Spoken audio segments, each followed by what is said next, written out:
Assalamu alaikum and welcome to Perspective. We'll be talking about the political situation. Of course, at this time, we've also seen the attempts by PTI as far as, institutions and their politics is concerned. And we've seen them wanting to talk about, as far as mediation is concerned, as far as talking is concerned, but political parties themselves and their importance and what they mean in this whole scenario. We'll be talking about that. We'll also be talking about, of course, the government's legislative attempt. We've seen, as far as the amendments to the Election Act and, of course, the reserve seat scenario pursuant to those amendments. What can we expect as far as the legal battle is concerned, as far as the ramifications of this development on overall seats is concerned, the situation of political parties within the assemblies are concerned, all of that today on Perspective. I have with me Barrister Safi, Ghauri, who is a legal expert. Thank you for being with us today. We also have with us Mustafa Baloch, who is with the PPP. Thank you for joining us today. And we'll be joined by other guests during the course of the program. Safiullah, there's a, of course, as far as institutions are concerned, we've seen from time to time a lot of criticism come from one particular political party on institutions. We've also seen them ask, one institution particularly to come into the foray as far as negotiations are concerned. How is this democratic? How does this come within the parliamentary framework of the country, the institutions, the parliament?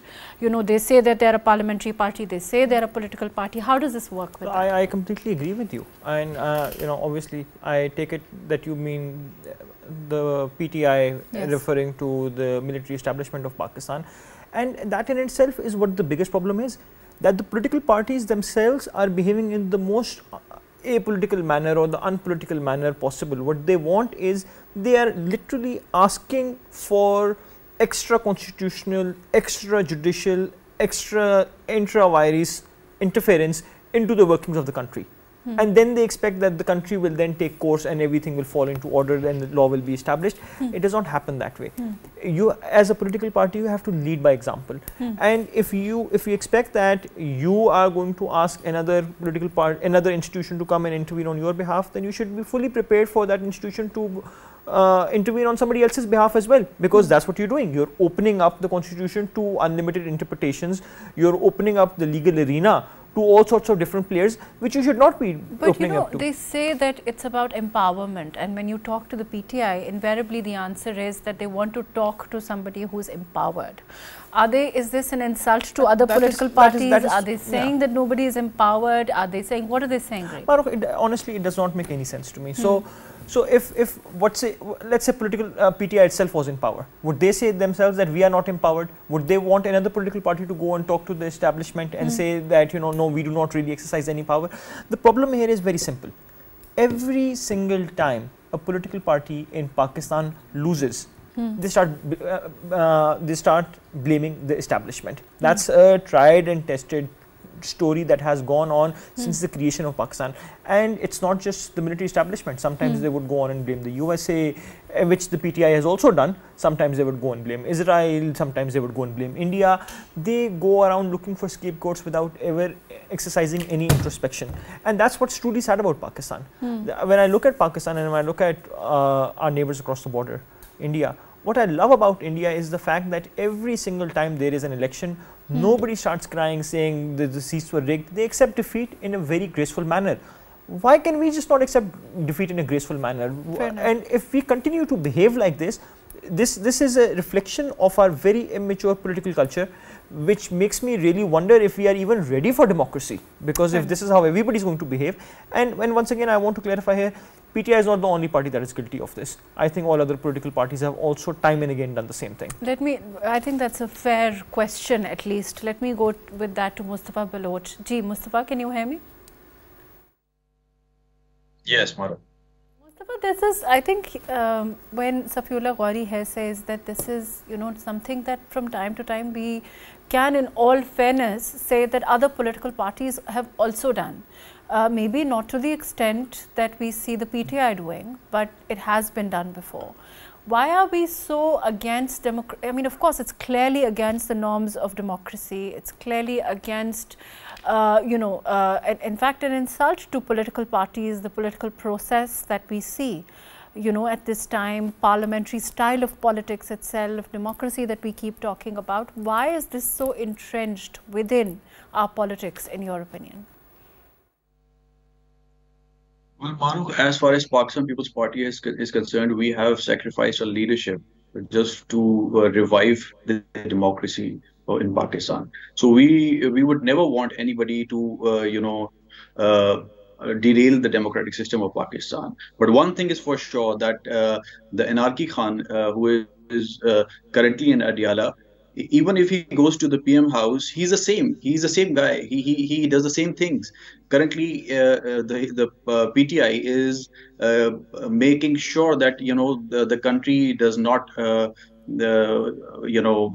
flourish, and the people of Pakistan are like going through a very critical situation, and we all know that the youth of Pakistan, they are very upset with the economic crisis with that we're going through, and they claim that they have the control of 65% of youth, which I doubt. But point is that a person who claims to be as big leader as Nelson Mandela is not even willing to talk with any political party. So I think this is something, this is bizarre, and this thing will not help the democratic culture of Pakistan, because he says you're not empowered. Political parties in Pakistan are not empowered to entertain, for him to entertain dialogue with them. They don't really have any say. How would you comment on this? The question is, was he empowered? Was he empowered because he was constantly talking about same page? So I mean, point is that what he does is perfectly fine. But for example, if the current government is trying to create a harmony with all the institutions, so that is not perfect for him, because obviously that doesn't suit him.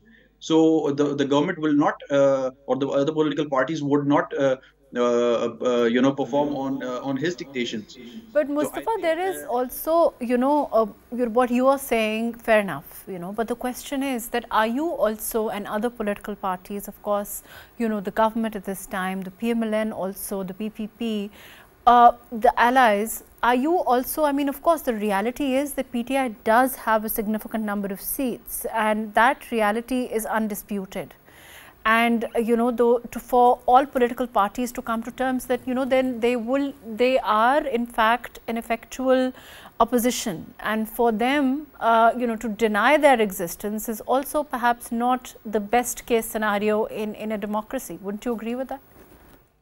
No, nobody's denying their existence, Mahrukh. Actually, if they have the majority and they want to form the government, Pakistan People's Party's chairman Bilawal was the first one to invite PTI to form a government, and we were willing to support them. We were not seeking any sort of privileges or share in the government, but we wanted to the democratic system to go further stronger. But point is, you think, let me interject, I will come back to you. Let me interject here just with a follow-up. Do you think that they've had a change of heart since then? Maybe they want to now form government and they didn't earlier. Is that a possibility in your opinion?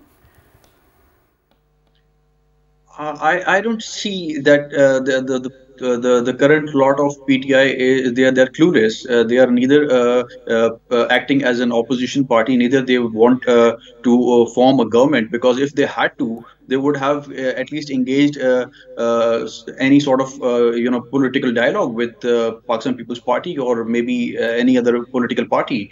But so far, what we have heard, that they are not willing to engage in dialogue with any political party. That means that they are not willing to form a government. So that is the problem. We are confused that they are not willing to form a government, but they are claiming that they have majority and they don't want the parliamentary structure to perform. So I mean, this is not the way that any political system would perform. And I think that with time, Mr. Khan should act mature, because it's not a cricket match. It is a country, and we have lives of millions of Pakistanis at stake. We cannot just create adventure time and again. We want to make the lives of the poor Pakistanis better, not miserable. Because the situation is not normal right now. We are going through an economic crisis. So I think, I hope that sanity prevails. Let me come back to you, Mustafa. Safiullah, when Mustafa says that, you know, there is perhaps the best case scenario is that Mr. Khan should act maturely and he should, but then it would also entail accepting his mandate. It would also entail accepting the fact, you know, we've seen the decision come from the Supreme Court, the detailed judgment is awaited, but we know what was said, and the reasoning we don't know. But the question is, then the government also, we know that a legislation is in the field. Instead of the legislation, I'm not saying that the government doesn't have the right to go ahead and, you know, make any law that they want to, but for them to accept his mandate also is essential to any kind of dialogue, right? Very interesting question. To accept his mandate, is it truly mandate is what the real question is. And the concept of mandate is in, you know, the only way you can define mandate is if all previous laws were followed, if the Election Act was followed, if the elections took place in a manner that was in consonance with the Election Act. So the problem here that to my understanding, which and this is what the present government says, which a lot of other lawyers would also agree with, and something that unfortunately we are yet to hear from the Supreme Court. If the Supreme Court would shed light, all of these problems would disappear. But the fact that they have not given a detailed judgment is what's causing the problems. So what is the cause of the problem? The cause of the problem is that one political party did not conduct elections, as a result of which, you know, they went straight into the general elections without conducting intra-party elections. They violated some election laws. The Election Commission held that to be the problem. Matter goes up all the way to the Supreme Court. The Supreme Court decides that it doesn't matter whether you conduct intra-party elections or not. So what do we do away with? Do we do away with intra-party elections now? Do we decide that Election Commission and all of the institutions that are working to ensure that there is democracy within parties and that democratic norms are being followed by political parties, are we just to scrap that institution then? So if that is the case, then the Election Commission truly has no role to play in Pakistan. So we need to be very clear on what's happening. We have Article 105, Article 60 of the Constitution of Pakistan that does define how elections are to take place within political parties and how they're to be read with the Election Act and election rules. The Supreme Court did something that was truly magnificent, in the sense that we had never seen such a reading of the Constitution before, and then they did not even give a detailed judgment. The judges just went straight for a holiday abroad. So the problem here is that, you know, leaving us hanging, I think the Parliament decided that they needed to add clarity on what the Election Act clearly says, and so they are bringing along this amendment to add that additional clarity that maybe the Supreme Court did not have, which is why the Supreme Court is making these errors, so to speak. Now your question, the presumption is that should they accept then? So it's I would want to, you know, the question is, they have to accept the original mandate. No, should they also, they may, okay, let's look at this way. They could accept PTI's original mandate, but they should also accept that the Election Commission has no role to play in elections anymore. That is what we are asking for, essentially. So we scrap an institution and bring in PTI, or we keep an institution. But are we to accept that the Supreme Court has no role then? So this is what the problem is. I think in this particular case, we have a matter that has gone for a review. We are pending a review, and I completely concur with you that this is going to be a problem. The very fact that this act, if it were to be passed, will end up in the Supreme Court once again, and will be a matter of huge legal debates. That I have absolutely no comment admitting. Let me go to Zahid Gishkori Saab, who's a senior journalist. Zahid Saab, can you hear me? Yes, Mahrukh, please. Zahid Saab, legal questions aside, we're talking about them, but in your experience as a journalist, where do you think this will go? Because, you know, we are constantly saying again, I mean, for the sake of course, I'm repeating this, but the scenario itself, you know, is unfortunately repeated a number of times a year at least, with the PTI leadership saying that they are ready to talk, and then of course, you know, it comes with a lot of ifs and buts, there are conditionalities, and the people that they want to talk to and institutions they want to talk to, minus other, you know, institutions or political parties. how will this pan out? Do you think that we will ever get to the point where they will agree and we will all agree that there is a mandate that every political party has, there is a purview within which each institution acts, and that therefore we have to move forward? Or no, this will continue in your opinion? Mahrukh, we have been discussing all this saga in your programs every week. I hope that we have been discussing what exactly happening now today. Imran yesterday signaled that he is willing to sit down with the military. He was willing to even seeing that there is a party and three preconditions, including return of PTI, stolen mandate, and military to nominate representative for talks. And he also has chosen Achik Sai to represent the party and the opposition parties as well, even voices support for Jamaat-e-Islami's stance, and many more things. But sometime the first day they say they are willing, these are our conditions, and everybody knows it, and they have chosen their representative, Mr. Achikzai, and after 2 days they say they are not willing to talk to Minister for Interior, they are not willing to talk to even the government. So the changing stance and the changing positions on national issues, it has been they're right. Obviously, it's a political party. Whatever it thinks is good, it goes with it. But this time, as we discussed last week, if you recall, that I told you that it's not an easy task, even for the Election Commission of Pakistan, even for the government, that they would be easily giving the reserve seats to PTI. Because there seemed to be some space, not only for the government, but also obviously for the Election Commission as well, in light of Election Act 2017. And this was perhaps the reason, and you know well that government moved the bill and now they are going to get it passed from the parliament. We don't know what exactly would happen, but one thing is loud and clear, that this legislation obviously would be taken up by the Supreme Court of Pakistan. Ultimately, the parliament get through this legislation where it barred that PTI would not be able to take all these reserved seats. And it has been a litmus test. I don't know that would Election Commission of Pakistan be willing to implement the Supreme Court order in letter and spirit 100%, because 41 seats were declared following Supreme Court order. It means that half of the order of Supreme Court has been implemented by the Election Commission of Pakistan, and the other part, Election Commission itself seems confused or want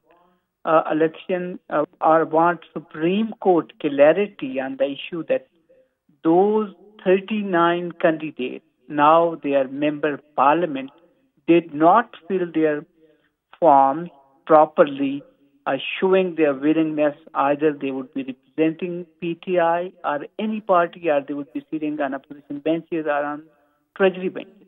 The 39 seats are not clear. This is the reason that Election Commission has not implemented Supreme Court order on this particular part. So that's why there are some spaces, not only for ECP but also for the government, and there is a debate. And obviously, we yet to know that what would be the detail order thing about it. But the first order is loud and clear that it's a binding on Election Commission of Pakistan to go with it, as Supreme Court is saying. But I don't know that what would happen. But for the first time ever in 2.5 years, that on the very one concept, one thing, I have seen unity in the parliament today when MPs, including prime ministers, were offering prayer. The funeral prayer in absentia of Palestinian leader assassinated in Iran. There were PTI MPs and all MPs from across the party line. That's the only one unity I have seen as a reporter in the past 2 years on a very single international issue. But anyway, to debate the issue. What exactly PTI wants for is not clear. Even there's no progress on certain issues.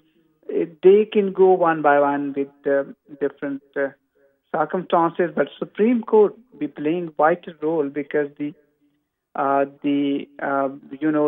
tribunal issue to hear the petitions of PTI or even what the Supreme Court says and what the Supreme Court holds is everybody's, I think, waiting with bated breath as to what the Supreme Court will say, and of course we know that it will eventually land up in Supreme Court.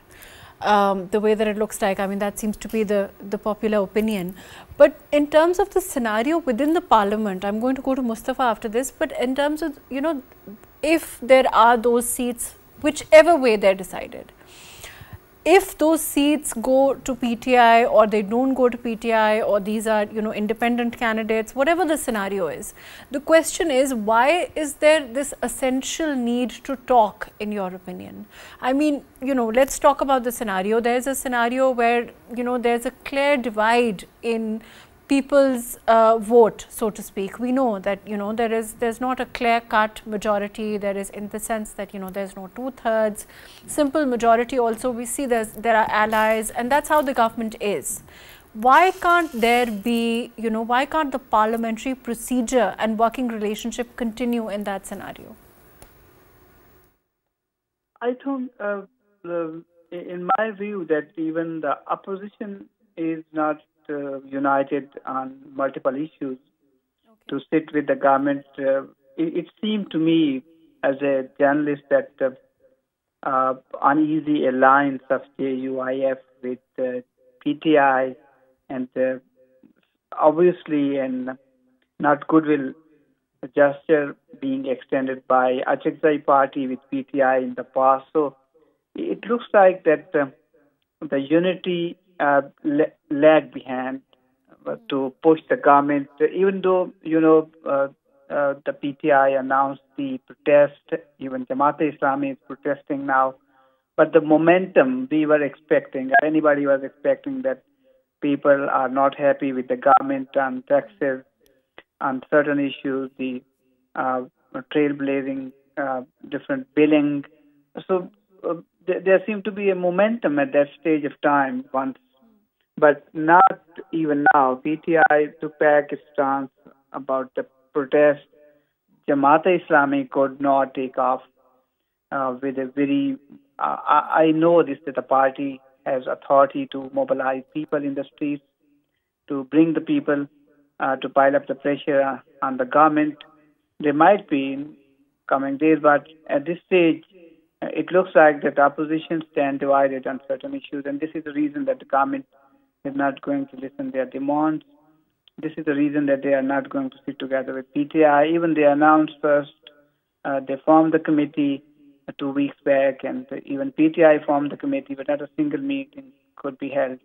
And this is the reason. Go with this to Mustafa. What Zahid Saab is saying is that there is, because the opposition could not really muster the kind of momentum or pace that a sit-in or a protest should have had. Therefore, the government now feels they're not obligated to talk to them. They're not obligated to entertain any demand. They're not obligated to have any kind of dialogue with them. Is that correct? I think the problem is the mindset of Mr. Khan, that each time the definition of neutral changes for him as per his convenience. And we have seen the tweet of Mr. Khan that where he was clearly, pinpointing at the institution for whatever happened with his party, and then now he wants them to appoint a focal person to have a dialogue with PTI. So I mean, there is no clarity, there is no consistency. We don't know what will he do if even the institution comes up with sort of a peacemaking process with PTI, because he is not consistent. Actually, let me take you back to 2008 general elections when Pakistan People's Party lost its leadership, and we were expecting that after the elections that we will get a 2/3 majority. But guess what? We just got we didn't get the expected result, because there were certain things going on. There was a dictator sitting in the president house, and he was not willing Pakistan People's Party to get a majority. But that at that time there was a leader who had certain wisdom, and he was Asif Ali Zardari. He didn't wanted the democratic system to derail. He continued the process of democracy, and he followed the principle of Charter of Democracy, which was signed by former Prime Minister Sheikh Benazir Bhutto and former Prime Minister Nawaz Sharif. So that is the kind of wisdom is needed right now. And I'm afraid that that is not coming out from someone who is currently in Adiala, because he all he wants is chaos. He doesn't want the system to continue.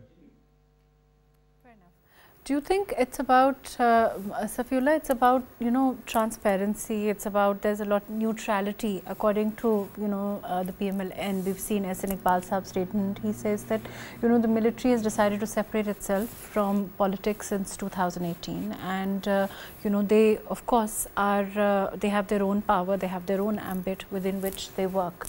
All political parties say that that is, true for them. The same question to you, why does there have to be dialogue? I'm sorry if it sounds like a very... No, I want to ask you this question, and I think you and I can understand this a little better than majority of the people. You're a barrister, we studied negotiation as a part of our coursework. In order to negotiate, you need certain terms. You need, for a dialogue to continue, for a matter to go into a court, there needs to be a certain set of standards. So for instance, when Israel kills the Palestinian negotiator, they are putting an end to all negotiations. That's essentially what it is. That means no more negotiations. We are not going to sit and talk with you anymore. There is no way this negotiation can continue. As a lawyer, if the opponent party kills me, well, I'm sorry, the case is not going to happen anymore. It's not going to get resolved. Now, the same thing applies to our political negotiations. Let's look at just a few examples of recent things that I've seen PTI do, which makes me wonder how any political party can sit and negotiate with them. An example, let's take an example. He's in jail right now. He started writing to Amnesty International, Human Rights Watch, to the US, to UK, saying that he's being deprived of basic human rights, that he's not being given a fan, he's not being given books, he's not being given food. Eventually, the jail superintendent had to take the entire pictures of him enjoying food, reading books, sitting under an air conditioner to the Supreme Court and present them and say this is an absolute blatant lie. But what happened? What happened is that the US condemned us, the UK condemned us, and a false image was built of him being a political prisoner who's being tortured. Let's look at another example. Pakistan desperately, the country desperately needed a foreign loan to continue working, the loan from IMF. Now, this was an important loan so that our multilateral dealings could continue with the rest of the world. If we did not get that loan, we would have defaulted. As a result of which, the ordinary Pakistanis, you and I, would have suffered more than anyone else. We would not have petrol, we would not have medicines and food to eat. What did Imran Khan do? His government wrote to the IMF saying they are not going to agree with anything. They are going to, so this was a complete backstab. And the fact that they are still threatening to write to the IMF, keep saying that we are going to continue to complain to the IMF. Your people have chosen them to sit in the opposition. I agree with that. I agree 100% that they have the mandate of a certain amount of people. I am not disagreeing with that whatsoever.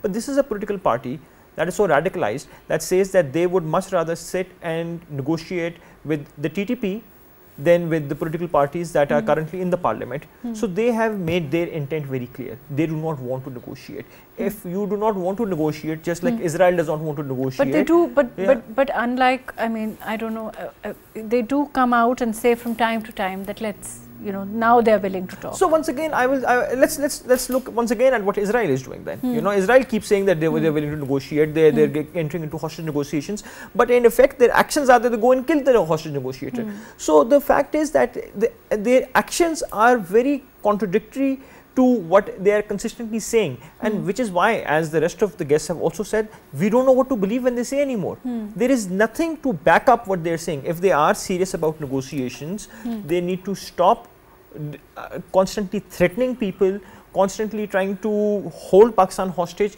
They need to work for the betterment of Pakistan, not for their own political selves. Even right now, what was their demand when they said that they were going to block Faizabad, release Imran Khan, release Bushra Baby? Was there a single demand for Pakistan? No. Jamaat Islami was protesting against the prices, but PTI was not, and that's why the protest failed. So they have to unfortunately get out of themselves. They have to leave aside their leader's persona, and they have to start focusing on the people of Pakistan for it to go anywhere. Zahid sir, do you think that, in this case scenario, maybe, the best case scenario, and I'm asking you as I mean, this is a question for the government and its allied political parties, is perhaps to stop entertaining any of these overtures or these statements that come from time to time that they are willing to talk, they want to negotiate, or and continue with the system the way that of course and the limited mandate that the PTI as a political party has. They should continue to exercise whatever powers they have within that ambit. Isn't that the best case scenario in your opinion? I think, Mahrukh, discussions and debates and politics always been an art of possibility. Certainly, there are many hot issues, national issues in the country. Even though certain international issues Pakistan is coming across nowadays, so political chaos, uncertainty in all of this saga, it's only the state that's suffering, in my opinion.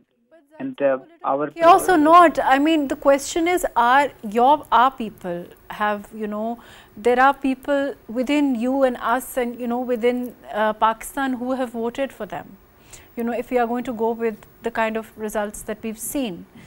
And I think that, this is what those leaders perhaps who had a vision, who have a vision, we saw Mian Nawaz Sharif Sahab come out, we all know when he came out after the results were in, and he did talk about this to an extent that this is a limited mandate, and perhaps they foresaw that what this could mean for the future, and that, but that is how it is in terms of what the mandate is, right? It's true, but we, for sake of discussion here, a part of the society, that politician, the political elite of Pakistan, I don't see, unfortunately, people are not trusting them much more to resolve their difficulties, challenges, so many challenges and so many problems for the people.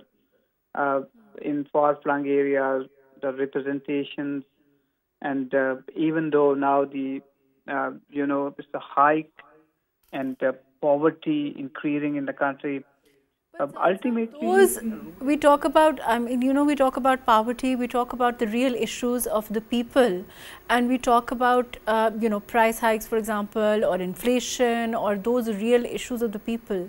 And like Safiullah here said, I think Mustafa probably is the from the PPP. Mustafa, that doesn't seem to be the concern as far as the PTI is concerned, because again, wasn't one of the demands that the PTI posed in the sit-in, the recent one, and for them it seems to be about their leader rather than any of these issues, right?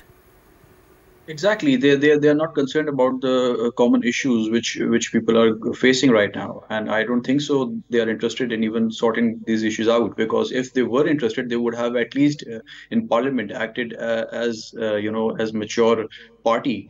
And I think Mahrukh, actually agitational politics is a quick recipe for popularity and populist approach. And but it's high time that PTI should make themselves clear that either they are a political party or a mob, because this is not the way any political party functions.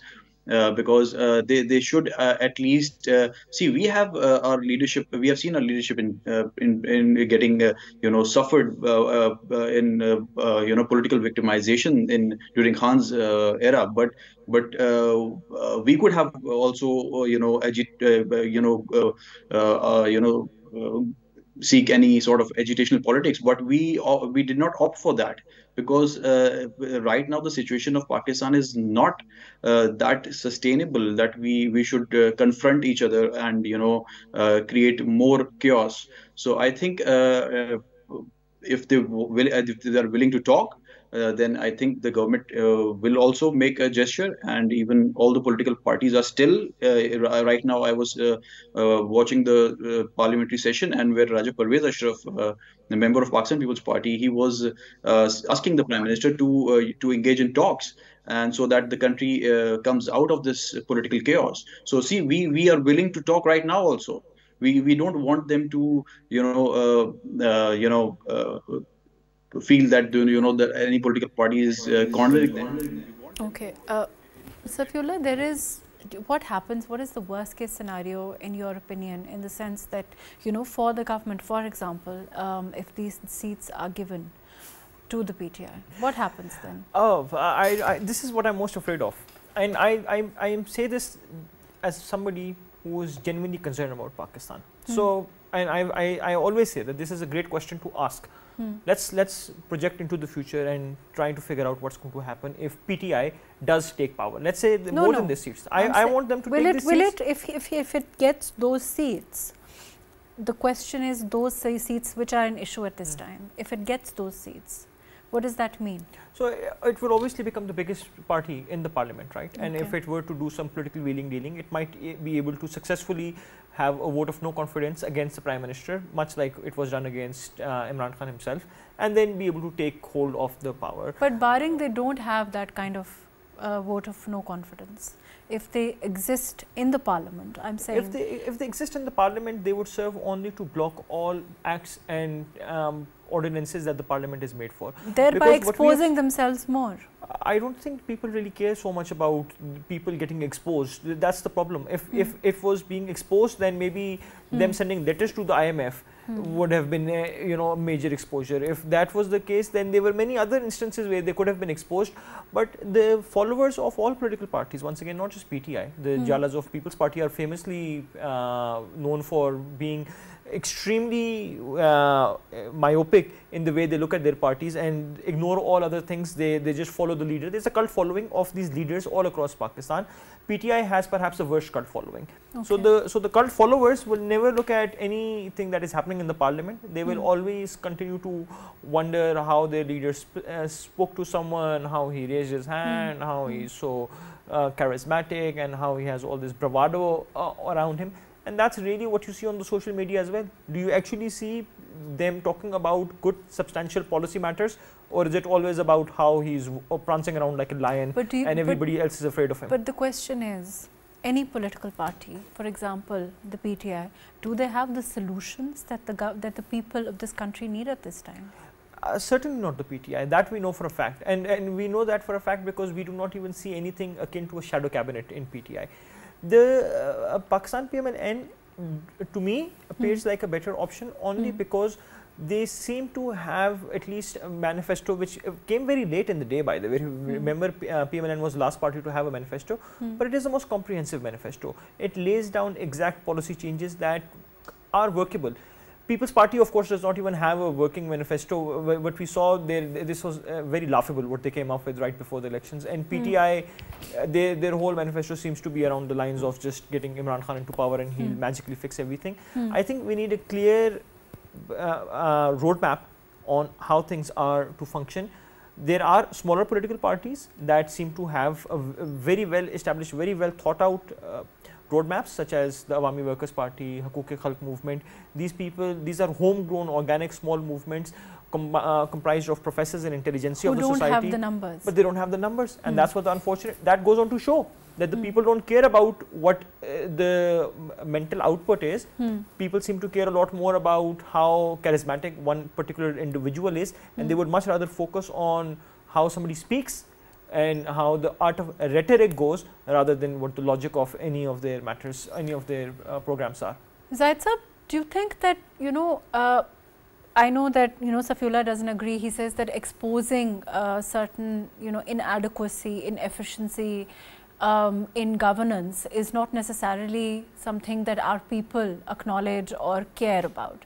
But don't you think that, you know, if a political party exposes itself in the sense that, you know, that they're grotesquely inefficient, or they are, you know, unable to take the country forward and therefore lose their popularity, is perhaps you know, the only way to do away with any political party that is just draining the system? Zahid sir? Mustafa, the same question to you. Yeah, before that, I would like to make this legal expert of yours to, make him clear that, first of all, we are not a cult party. And secondly, Pakistan People's Party is the same party who has given the country a constitution. And I think that shows that's more than enough to make it evident that we have a manifesto and we have served the country time and again. So calling it a funny manifesto, I think it's unfair. Unfortunately, that's all the time that we have. Thank you so much for being with us. Barrister Safi Ghauri, thank you for joining us. Mustafa Baloch, thank you for being with us today. Zahid Gishkori sahab, thank you for joining us.